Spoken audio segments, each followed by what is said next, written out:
Yesterday's responding to comments video went over pretty well, so let's do it again, shall we? Where just throughout the day I pick up the camera, respond to comments. It's 7 p.m, so I'm kind of a little bit late on this one, but I've been out all day filming on the other camera for CEX hauls, fan mail, building a voucher, another CEX infinite money glitch. There's been loads of different things going on today, but let's go, shall we? Were those games that you traded in duplicates of ones you already had, or are you selling your whole Xbox collection, trying to figure out since suddenly you're collecting games en masse? So why sell them? So for those that didn't see that one or haven't seen it yet, I managed to now get rid of the majority of my Xbox stuff. And the reason that I did that is because, and to be fair, it was kind of the purpose of the video that you commented on, like the whole point was I already own those games on other consoles for the most part. So most Xbox 360 games that I care about, I probably have the PS3 version of, or most Xbox One games that I care about, I probably have the PlayStation 4 version of. The only Xbox 360 games that I have kept are the exclusives, so like Gears of War, Condemned, Crackdown, any of the Halos that I may have. Some people were like, oh, but I see that you're getting rid of the Gears of Wars. Yep, but that's because I've got the collector's editions now. So I got rid of the original versions of Gears of War 1, 2, and 3, but I now have the collector's limited editions of Gears of War 1, 2, and 3. Interestingly, one of the CXs I went to had steel collector's editions of Halo 2, 3, and Reach. And I was like, I did ask him because maybe he knew, because I don't know about you guys, but do you guys assume that people that work in CX know things about games?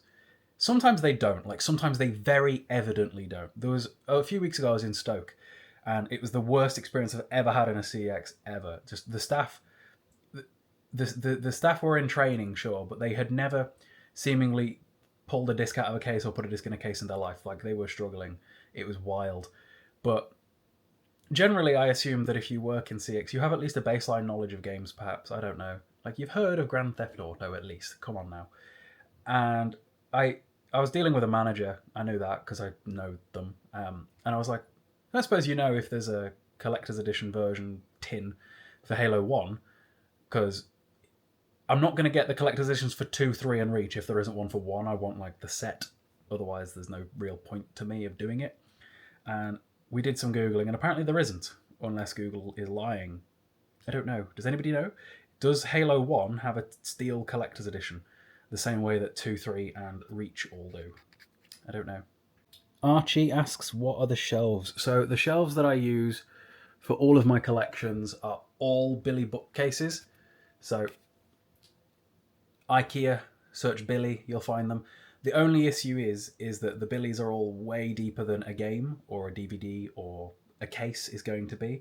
And every different collector I've ever seen has a different solution on how to solve that. What I do is I've got pieces of wood cut out and put on the back.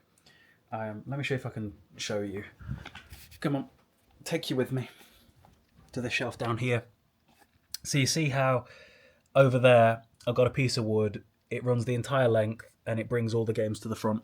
Every single shelf in all of my Billies, between these double big ones, the one behind that door with the rest of the games on, and then this one over here, they all have the same massive bit of wood to bring everything forward and display it nicely. Is VRR supported with the sync box? I believe that it is. I'm pretty sure. Hang on, let me just...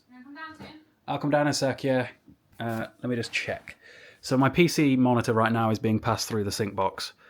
And if I go in here into the smart settings of my TV, VRR on at 120 frames a second. And that's being passed through a HDMI sync box, a HDMI... No, just the sync box, because it's the PC. So yeah, in short, VRR does work through the 8K sync box. I don't know if it works through the 4K sync box. That is something to consider perhaps if you are looking into the Philips Hue setup. This is one I have pretty commonly. Sell on eBay over CEX because I'll make more. Problem is that time is worth money, effort is worth money. Do you know how long it would have taken me to take every single one of those DVDs and games? I traded in hundreds of games. The receipt is genuinely about 5-6 foot long, and to have listed all of those on eBay would have taken a while. Could have listed them in bulk, sure, but it still would have been a lot more effort than it was worth. I would probably have spent more shipping them out to somebody than I would have made from them, because again, they're all dirt cheap. It's regular DVDs. I spent 50p on the vast majority of them, so it's not worth it. I traded everything in and got 100 quid at CEX. That's easy. Also, it's interesting behind the scenes tidbit for you. At CEX, they told me that there's some sort of internal competition going on between all the different stores, like nationwide, of who can bring in the most stock, as in who can make the most trade-in sales. So I traded mine into Stafford, so maybe I helped them get ahead a little bit because I traded in hundreds of things. But I would imagine that based upon the fact that there are probably lots and lots of middle-aged people that just get rid of their collections of DVDs they've had their entire lives, like this happens more frequently than you'd think. If you ever walk into a CX and walk over to the DVDs and it's full of smelly folk. But yes, when this happens, when it comes to like CX infinite money glitches, do they ever quickly adjust the prices, i.e. they suddenly have 100% of the same game every few days? I don't know about quickly because of the fact that like I have seen this maybe four times in total now where people have found a way to make money, and it seems they don't seem that bothered about fixing it, especially because a lot of the time, truly, like CX are not bothered because of the fact that they are a multi-100 million-pound company. They earn too much money to care about a few quid here and there. You got to think every single store loses hundreds of pounds a week just through people stealing or things going missing and things like that. So like people making a few quid profit on a voucher is something they're really not that bothered about, due to the fact that the whole voucher system is there in the first place to keep the money in the ecosystem. Like you can almost do whatever you want, and if it goes to a voucher, they're like, yeah, cool, because that means repeat custom for them. At the end of the day, it's almost free marketing. It's just companies will pay money, not even just for you to make them sales, but for you to get eyes on their product. For example, McDonald's, KFC, all of these places still advertise on TV. Not because they're hoping that they're going to make some sales from it, because they know they're going to make the sales because they're McDonald's and KFC. They could stop advertising tomorrow and we all know what they are. But it's that repeat, keep it in your brain thing. It's eyes on the product. Companies pay a lot of money for eyes on the product. When a company pays you, they're not just paying for the sales that you could potentially drive their way. They're paying for the brand recognition, the brand awareness and things like that. So they're really not too bothered. This one's funny. On Argos, 72 other people are looking at the infinite money glitch right now. At the end, Argos need to sponsor me as well because it looks like I could have just made Argos a ton of money. What? 20 quid for the game. 72 people buy it. What's that? 10 times... Well, 10 would be 200. So if 100 people, that'd be $2,000. And if some people will buy more than just one because it's easy money. You never know. This one's very interesting. I was really enjoying playing straight on PlayStation Plus until they took it off. Doesn't feel right paying 20 quid now for a game that I was playing under subscription for quote-unquote free. If it isn't the consequences of streaming services and why there are a lot of arguments to be made that physical is superior because things cannot be just taken from you. Earlier this year, for example, both me and my partner were separately, because of the pace that we watch things, watching through Supernatural on Amazon Prime. And we have recently heard that like it has been butchered. Like things have been taken down, things have been moved around. There's like some seasons but not others. It would have been a right problem. Thankfully, we got through it all before that was actually, a thing. But this is the problem with streaming services. And trust me, I pay for them all as well. Like I have PlayStation Plus. I have Game Pass. We've got Netflix and Amazon and Now TV and all of those sorts of things.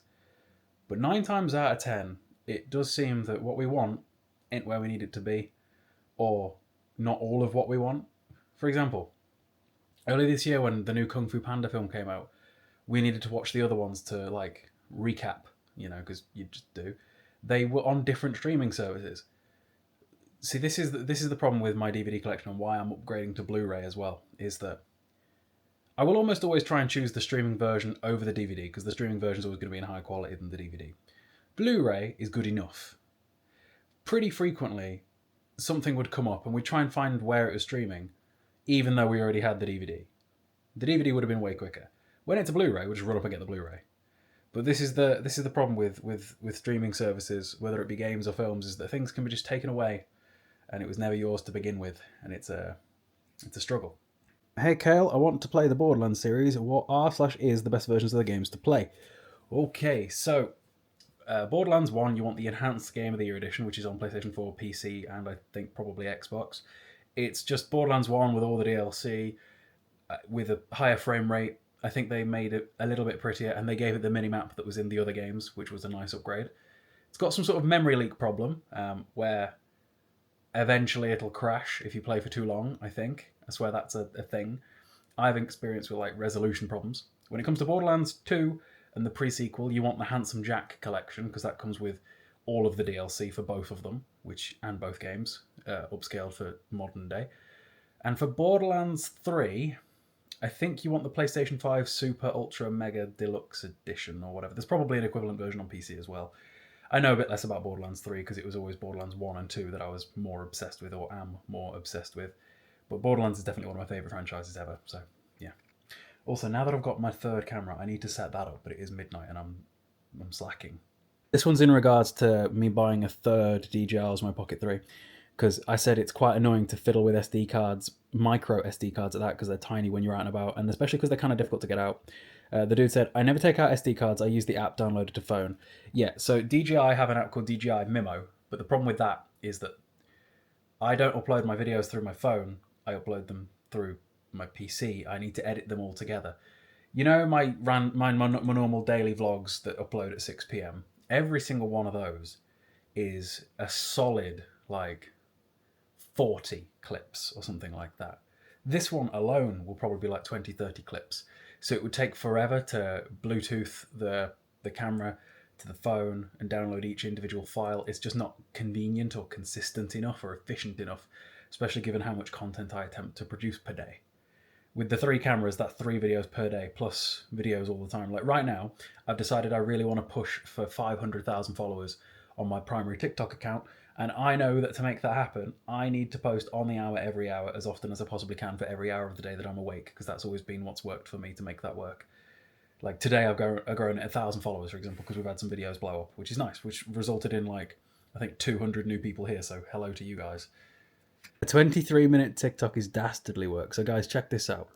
I uploaded one of my full-scale YouTube videos to TikTok just to see what would happen, and to be fair, it hasn't performed badly.